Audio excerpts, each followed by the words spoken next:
Ya, Assalamualaikum warahmatullahi wabarakatuh. Selamat malam dan salam sejahtera bagi kita semua.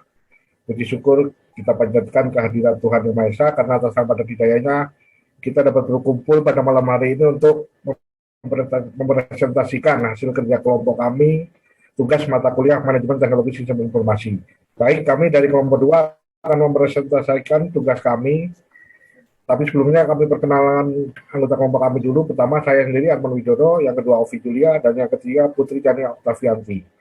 Baik, kita mulai presentasinya. Tugas kami, proposal tugas proyek kami beri judul Analisa dan Perancangan Aplikasi Sistem Informasi, Potensi Ciri Khas dan Hasil Anak Daerah pada Pemkab Penajam Pasir Utara.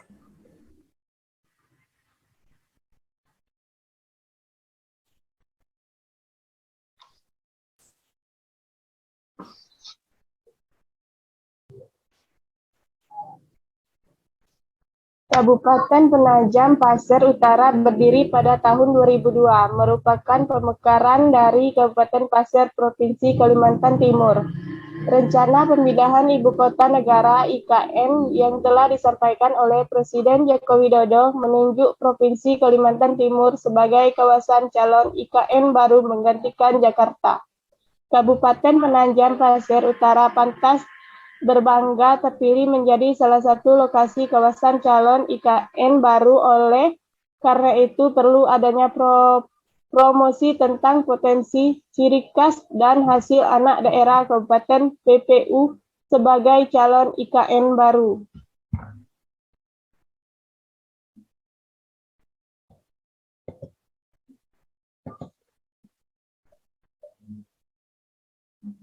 Urgensi penelitian adalah mencari solusi dalam bentuk teknologi sistem informasi untuk promosi, potensi, ciri khas, dan hasil anak daerah Kabupaten PPU sebagai calon IKN baru.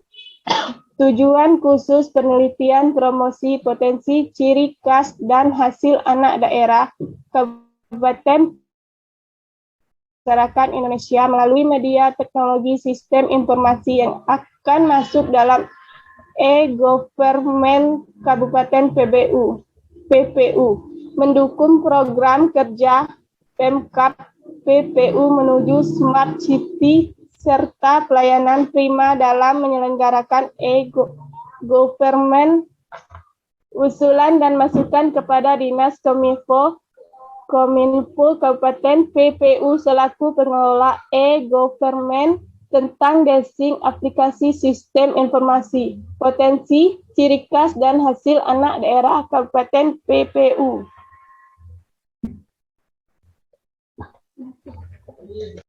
e-government adalah pelayanan publik yang dilaksanakan oleh semua instansi pemerintah yang terkoordinasi satu dengan lainnya secara optimal dengan menggunakan teknologi sistem informasi. State of the art dan roadmap dari penelitian ini adalah sebagai berikut. State of the art. Jurnal pertama, implementasi e-government dalam perancangan sistem informasi pelayanan pelanggan pada kantor urusan agama berbasis web. Jurnal kedua, analisa perancangan sistem informasi e-government pada Pekon Bulkarto. Jurnal ketiga, perancangan sistem informasi e-dokumen sebagai implementasi e-government. Ketiga jurnal tersebut memiliki kemiripan penelitian dengan penelitian yang kami lakukan. Roadmap dan penelitian ini adalah tentang e-government menuju transformasi digital dan layanan publik efisiensi e-government. Strategi implementasi dari roadmap tersebut adalah pengembangan layanan publik yang handal, terpercaya, dan terjangkau, reformasi organisasi, proses-proses bisnis, dan sistem-sistem pengelolaan, pemanfaatan TI secara optimal, pengembangan kemitraan antara pemerintah dan swasta atau masyarakat, peningkatan kualitas SDM dan literasi, dan pengembangan rencana implementasi yang realistis dan terukur. Gambar pertama merupakan roadmap e-government menuju transformasi, dan gambar yang kedua merupakan roadmap penggunaan e-government sebagai layanan publik yang efisien. Metode penelitian. Kami menggunakan metode penelitian survei dengan lokasi penelitian adalah kawasan Kabupaten Penajam Pasir Utara sebagai kawasan calon ibu kota negara baru. Metode pengumpulan data yang kami lakukan adalah yang pertama metode wawancara.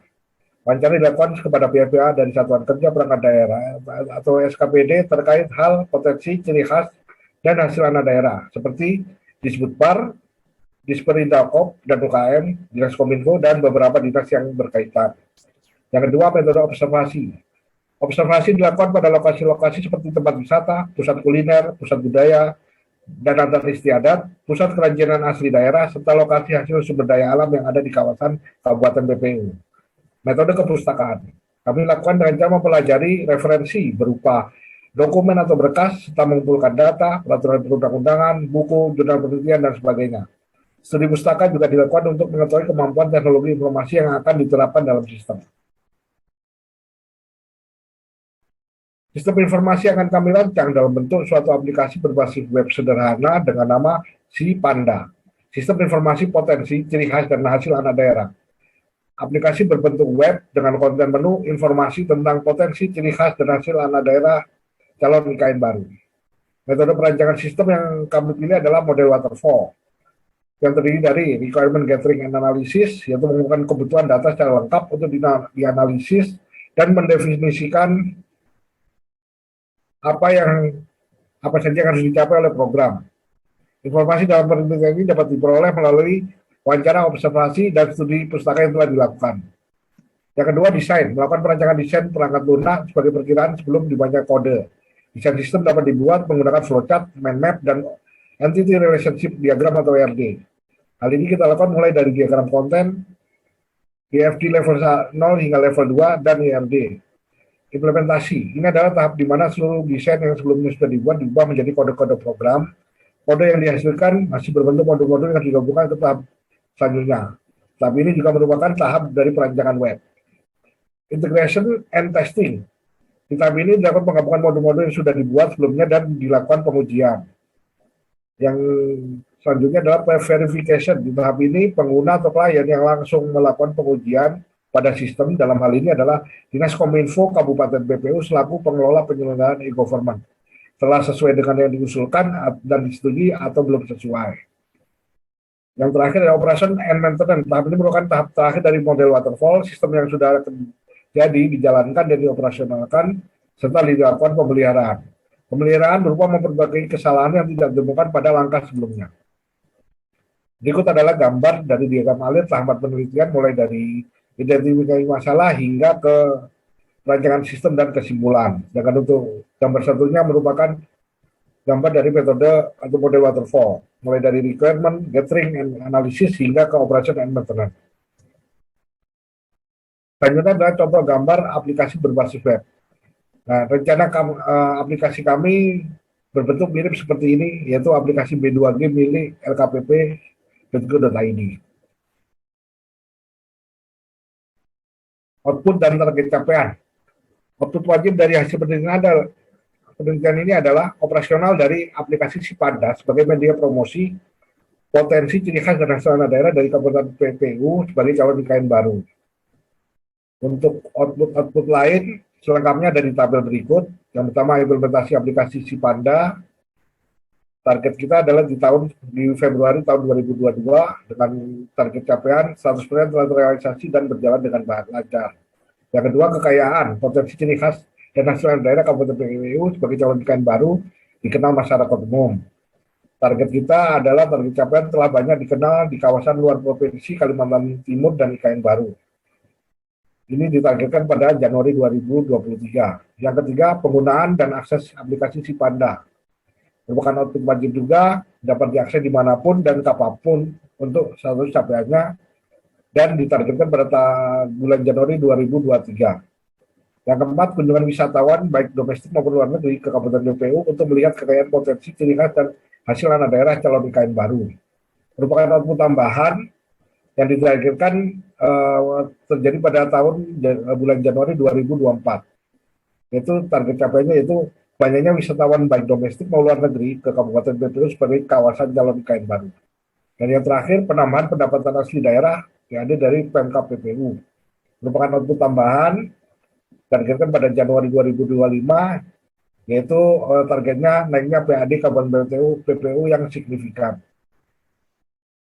Berikutnya adalah jadwal penelitian kami. mulai dari pengumpulan data hingga ke operasional dan pemeliharaan. Dan saat ini untuk bulan Desember ini kita masuki ke desain hingga implementasi, dan dilakukan integrasi uji coba. Kita mencapai hampir 50%. Demikian presentasi kami dari kelompok 2. Semoga bermanfaat dan menambah wawasan kita. Assalamualaikum warahmatullahi wabarakatuh.